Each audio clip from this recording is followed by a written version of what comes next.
Ngeten Bu. Kemudian berikutnya Bu, yang ke pinten niki? 4 setengah 6 ya. Bicara tentang Allah tanpa dalil. Ini juga lancang ini, tidak berakhlak kepada Allah nggih. Bicara tentang Allah tapi tanpa dalil. Allah mengatakan aku punya wajah, kata dia enggak punya wajah. Ini kan kurang ajar Bu. Allah mengatakan aku beristiwa di atas arsy, dia mengatakan enggak, Allah di mana-mana. Ini kan tidak beradab namanya, tidak berakhlak kepada Allah Subhanahu wa taala.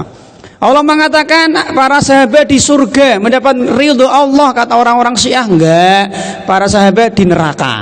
Ini kan kurang ajar namanya. Kata Nabi semua bid'ah itu sesat, kata dia enggak, ada yang hasanah.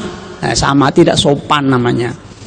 Kata Nabi untuk menentukan satu Syawal itu dengan Ruyatul hilal, melihat hilal, kata dia enggak, bisa dengan hisab. Sama, ini tidak sopan namanya. Jelas sih? Kata Nabi untuk menentukan satu Ramadan, satu Syawal dengan melihat hilal, kata dia enggak, cukup dengan hisab. Ini namanya tidak sopan sama Nabi, Bu. Ini contoh nggih. Allah mengatakan Allah tidak punya anak, kata orang-orang Nasrani Allah punya anak. Ini sama, dusta atas nama Allah Subhanahu wa taala. Ini contoh. Berikutnya Bu, yang kepinten niki karena setengah 6 nggih, yang ke-6.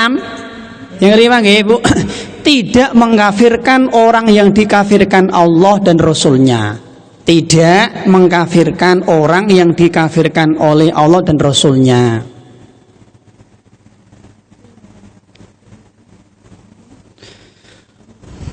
Allah mengkafirkan si A, si B, maka kita wajib mengatakan kafir mungkin. Saya contoh.